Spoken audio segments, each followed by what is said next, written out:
his siblings Jolyon, Harry, Josephine and Maxine were brought up on a southwest London council estate. As a bit of background information, they never actually said where in southwest London they lived. I couldn't find that information anywhere. It basically just said a southwest London council estate. Bellfield fathered 11 children with 5 different women, the 3 youngest with his most recent girlfriend, Emma Mills. In May 2022, so this is skipping ahead a little bit, this is just a bit of background information. In May 2022, the Ministry of Justice confirmed that Bellfield was engaged and had applied to marry while in prison. In June 2023, it was announced that Bellfield had converted to Islam and had taken the name Yusuf Rahman. On the 1st of August 2024, so literally 30 days ago, he was denied a civil partnership under a new law that stops the most serious offenders getting married. Good. A bit of background about his criminal history. Bellfield was first convicted of burglary in 1981 when he was just a child. I couldn't find any specific years of age or anything like that. Everywhere just said when he was a child. He was then convicted of assaulting a police officer in 1990. He also has convictions for theft and driving offences. By 2002, Bellfield had 9 convictions and had spent nearly a year in prison. Doesn't seem that long. In an interview with Colin Sutton, he's one of my favourite police detectives. Anyone in the UK will know who he is because he is in a lot of the kind of documentaries that they have about these sorts of things. He's brilliant. He's been in a lot of well-known good cases. He's an incredible detective. In an interview with Colin Sutton from the Metropolitan Police, who led the murder investigation, said of Bellfield, "When we started dealing with him, he came across as very jokey, like he's your best mate, but he's a cunning individual, violent. He can switch from nice to nasty instantly." He does look like it.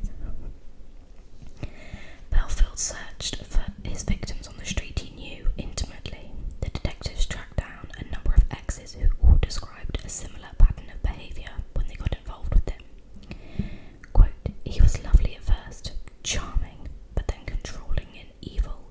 He would drag you in and then leave you at sea." Quote. At the time of the attacks, Bellfield ran a wheel clamping business which operated in and around West Drayton where he lived. Now, very, very weird fact, I had a previous boyfriend that lived with one of his friends in West Drayton, and we were going to go and walk around a woods once, and he said, "Oh, I've got somewhere to show you." And he knew that I loved true crime in this case, and he actually drove me to where Levi Bellfield used to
Jane Millie Dowler was a 13-year-old girl who went missing, leaving Walton-on-Thames train station on the 21st of March 2002 and was found dead in Yateley Heath Wood 6 months later.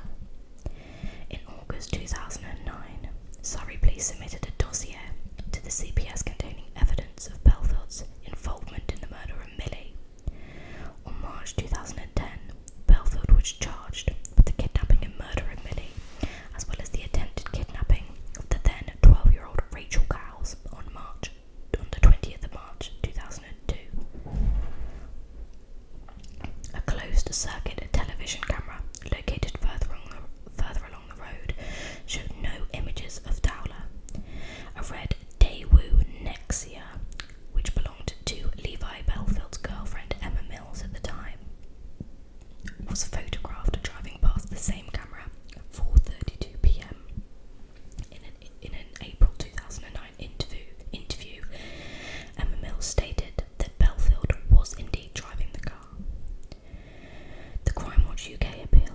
Now, Crime Watch, I don't know if they still run it anymore. Crime Watch is a TV programme that they used to have kind of later on in the night, where they would bring out kind of high-profile cases and appeal for information and appeal for help and things like that in the case, and I don't think they do that anymore though. The True Crime Watch appeal included a direct appeal to Dowler, suggesting that she may have run away from home rather than fallen into the hands of an abductor or a murderer. Her mother expressed hope that her daughter had run away, but said that she could not think of a reason why she would. The Independent reported in 2011 that Dowler had sometimes previously written a mock leaving home letter and notes suggesting that she had been unhappy. Now I am actually going to read you a bit about this document just really quickly. I've got it up on my thing. The News of the World illegally targeted the missing schoolgirl Millie Dowler and her family in March 2002, interviewing with police inquiries into her disappearance. She disappeared. Here we go. The messages were deleted by journalists in the first few days after Millie's disappearance in order to free up space for more messages. As a result, friends and relatives of Millie... Oh my gosh, I'm so sorry. Friends and relatives of Millie concluded wrongly that she may still be alive. Police feared that evidence may have been destroyed. And after this, the paper shut down. On the 18th of September 2002, human remains were discovered by mushroom pickers in Yateley Heath Woods near Yateley, Hampshire. They later confirmed through dental records as they were Dowler's remains. Due to the severity of the decomposition, the cause of death could not be ascertained. No items of Dowler's clothing or possessions, the purse, the rucksack or the mobile phone she had with her at the time of the disappearance have ever been recovered. The discovery of the body led the police to reclassify the case as a homicide investigation undertaken by Surrey Police. The investigation was codenamed, sorry about that, Operation Ruby. I'm going to turn that around so you don't have to see that line. Dowler's parents, Sally and Bob Dowler, launched a charity called Millie's Fund on the day of her memorial service in October 2002. Its mission was to promote public safety, and in particular, the safety of children and young people. The charity provides a... Sorry, that's my baby monitor as well. The charity provides risk assessment advice for teenagers, youth workers and educators. Its work includes Text Your Mum, Teach Your Mum to Text campaign, which encourages children and parents to stay in contact via text. This includes a glossary for parents of commonly used SMS abbreviations, which is great. On to the next victim. Her name is Marsha McDonald. Now these are the ones that no one really has that much information about. I even watched the Colin Sutton documentary, and he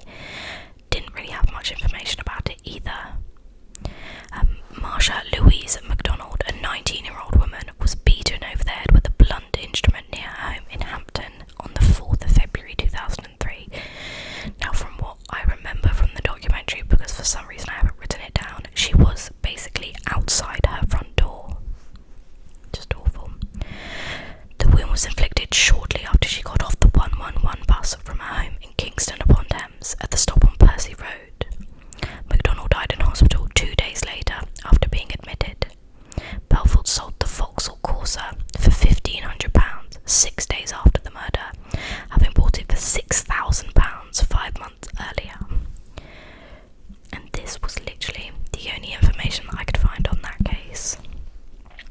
The next victim, Kate Sheedy. Kate Sheedy, then 18, was deliberately run over as she crossed the road near the entrance to the industrial estate in Isleworth on the 28th of May 2004. She survived multiple injuries and consequently spent several weeks in hospital. Nearly 4 years later, Sheedy gave evidence against Bellfield when he was tried for her attempted murder. Sheedy had described the car after the attack as a white people carrier with blacked out windows and a broken wing mirror. Bellfield was found to have owned a Toyota Previa, matching that description at the time of the attack. And another thing in the interview, and I wouldn't suggest anyone go and watch it because it is truly heartbreaking, you can hear the 999 call and it is so heartbreaking.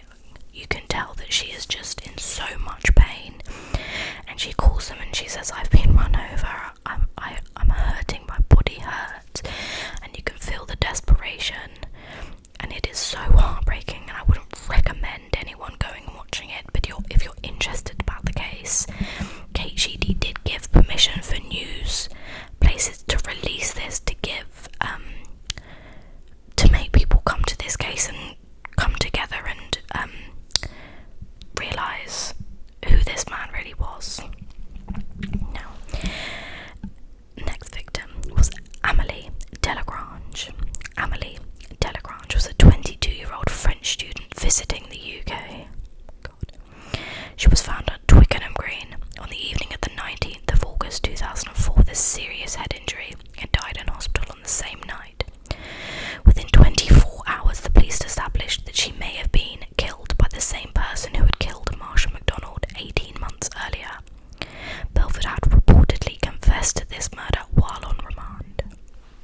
And again, in the Colin Sutton documentary I watched, I think it was Born Evil, or one of Britain's worst killers or something like that, he said that the news found out. So the first thing he did was he got on a plane and went straight to France, and it was like a race against time in order to tell Amélie's parents before they found out through the news that her daughter had been murdered, or their daughter had been murdered. Charges for abduction and attempted murders. So these are other separate cases. Bellfield was also charged with the abduction and false imprisonment of Anna Marie Rennie, then aged 17, in Witton on the 14th of October 2001.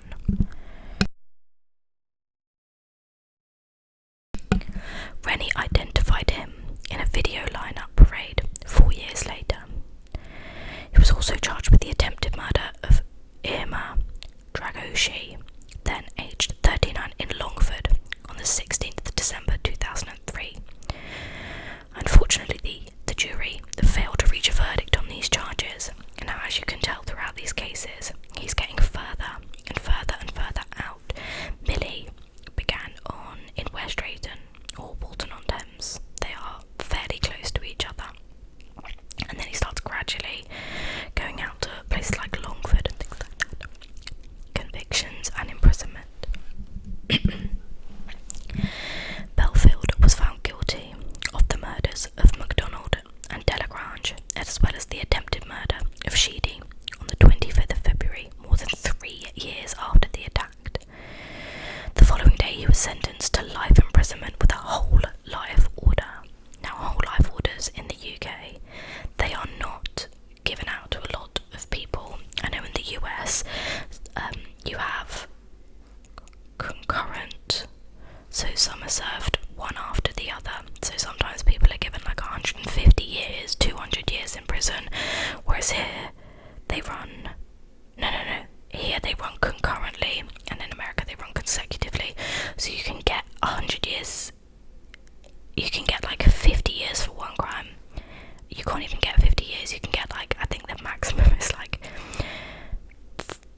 I don't even know, you can get 20 years in prison, and if you go out and murder someone else, or if you murder 2 people and you get charged for one crime, you get 20 years in prison. If you then get found guilty for that second crime and you get 20 years, you still only serve 20 years because they're run concurrently.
June, the jury found Bellfield guilty.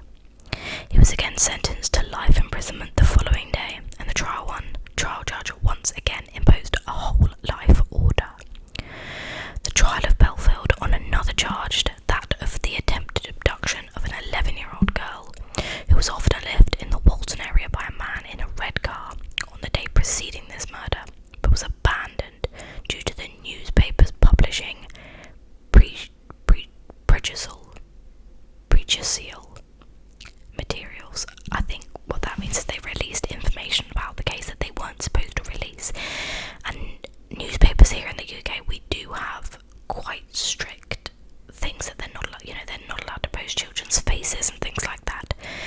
And actually, I don't think they're supposed to be posting anything about courts and what they're doing until the court is over, or they're not allowed to do things that are like hearsay. But clearly they did. On the 27th of January 2006, Surrey Police announced that Bellfield had admitted, for the first time, abducting, raping and murdering Dowler after being interviewed about whether he had an accomplice. So he was proud of what he did. He didn't want the police to think that anyone else was involved. He wanted them to think this was all his own work. Just gross. Bellfield then later issued a denial that he had made any confession, but the police stood by its earlier statement. As of 2020, Bellfield was in prison in HM Prison Franklin in County Durham.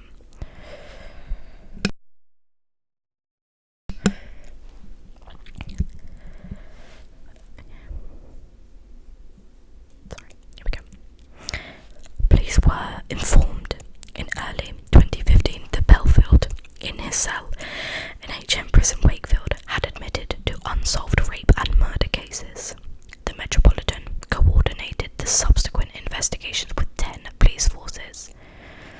On the 9th of November 2016, they issued a statement which said, "All lines of inquiry have now been exhausted, and the decision has been taken to close this investigation, as there is no evidence linked to the individual in any case for which he has not already been convicted." It was later revealed by police that Bellfield may have lied about these murders so he could inflict pain on the victims' families. It is a hard case to read through. It's one of the more well-known ones. So I just want to read the girls' names out again. And they are Millie Dowler, and Marsha MacDonald, and Kate Sheedy, and Amelie Delagrange. And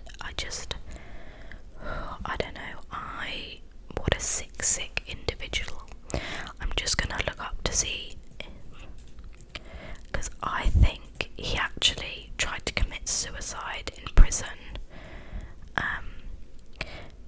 So he is at this time still alive, and he did try to commit suicide by hanging, but thank God they found him. Because I can't imagine what he's like. And I've just looked up Levi Bellfield now, and this article was released in 2023. Bellfield's solicitors recently claimed that the 54-year-old has signed a new confession in the murder of Lynn Russell and her daughter Megan, who were both killed in a vicious hammer attack in 1996. So this was actually before Millie, and I hadn't even looked into this. Lynn, 45, her two daughters, 9-year-old Josie and Megan at 6, as well as their dog Lucy, were tied up and savagely beaten with a hammer in a chilling attack in Chillington, Kent. Only Josie survived, sustaining historic interviews. Someone was actually arrested for it, Michael Stone, but obviously Levi Bellfield turned around and said that he committed these murders, and he's spending life in prison, so what's the harm? He can inflict more pain on his families. It's just the most disgusting thing I've ever